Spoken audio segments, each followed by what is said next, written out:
पश्चिम बंगाल की खबर। पश्चिम बंगाल के संदेश खाली कांड का मास्टरमाइंड टीएमसी नेता शेख शाहजहां आखिरकार 55 दिनों के बाद गिरफ्तार हुआ है, पकड़ा गया है।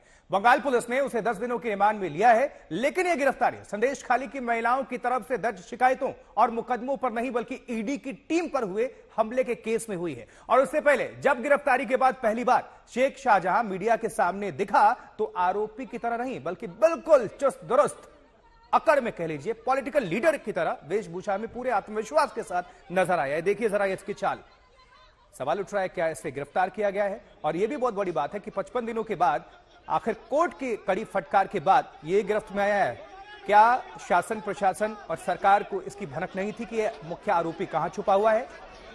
मीडिया के कैमरों को देखकर हाथों से विक्ट्री का चिन्ह इशारे भी इसने किए और इसी तरह उसे पुलिस ने पूरी इज्जत के साथ बाइज्जत अदालत में पेश भी किया, जहां सुनवाई के दौरान पुलिस ने अदालत के सामने ईडी पर हमले वाले केस का जिक्र किया और गैर जमानती धाराओं में गिरफ्तारी के बाद 14 दिनों की रिमांड मांगी गई।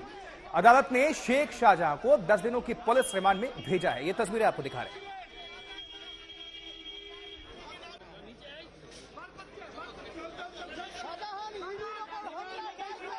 14 दिन का पीसी मांगा था पुलिस ने और लानेट कोर्ट ने 10 डेज के लिए पीसी अलाउ किया है।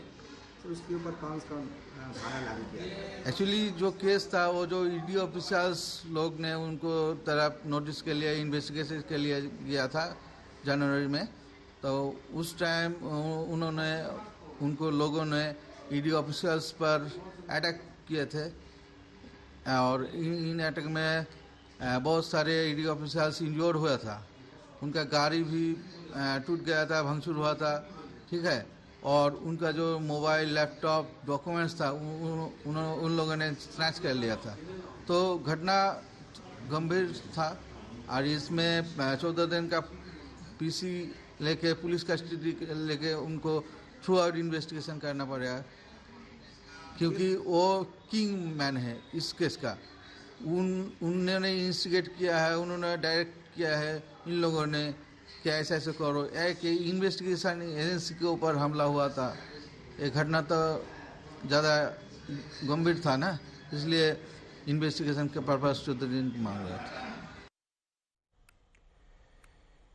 देखिए शेख शाहजहां की अदालत में पेशी के दौरान क्या क्या हुआ और उसे पुलिस रिमांड की बजाय क्यों 10 दिनों की न्यायिक हिरासत में भेजा गया।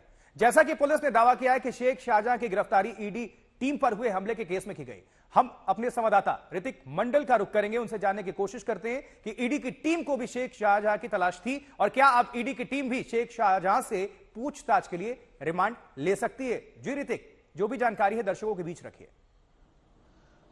देखिए ये सवाल जरूर लाजमी है, क्योंकि देखिए जिस तरीके से खबरें मिल पा रही है कि हम जानते हैं कि आज पहले तो पुलिस की तरफ से उनकी गिरफ्तारी के बाद 14 दिनों का रिमांड कोर्ट से मांगा गया था, लेकिन कोर्ट ने शेख शाहजहां यानी जो मूल सरगना है संदेश खाली की घटना में, जो कि प्राइम अक्यूज पुलिस की तरफ से जिसे कहा गया है, उसको 10 दिन के पुलिस रिमांड में भेज दिया है। देखिए कई सारे मामले उनके खिलाफ दर्ज किए गए। पुलिस ने ये कहा कि जितने सारे मामले जो ईडी के ऊपर हमले के हुए थे उसी सिलसिले में उसे गिरफ्तार किया गया है।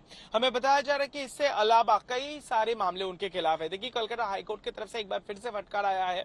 कहा गया है कि जिस तरीके के इतने सारे केसेस शाहजहां शेख के खिलाफ है, तो चीफ जस्टिस का कहना है कि आने वाले 10 सालों तक शायद उसको आना पड़ेगा। जो लॉयर है उन्हें बार बार आना पड़ेगा, वहां पर कोर्ट के दहलीज तक पहुंचनी पड़ेगी। अब बात होती है कि ईडी या सीबीआई क्या जो सेंट्रल एजेंसी है खासकर एनफोर्समेंट डायरेक्टरेट, जो वो लंबे वक्त से उनके पास पहुंचने की कोशिश कर रहे थे।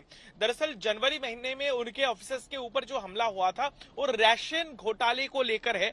तो हम समझ रहे हैं कि फिलहाल ईडी भी अब जो है उसकी तैयारी में है कि कोर्ट में पहुंचकर उनकी रिमांड वो भी लेना चाहेंगे, ताकि वो इस सिलसिले में जो लंबे वक्त से वो पूछताछ करने वाले थे इसको लेकर वो भी हो पाए, उसकी तैयारी शुरू हो रही है, ऐसा हमें जो सूत्रों के हवाले से नजर बनाकर रखिएगा। बहरहाल आपका बहुत बहुत शुक्रिया ऋतिक मंडल इस पूरी खबर पर दर्शकों को जानकारी पहुंचाने के लिए।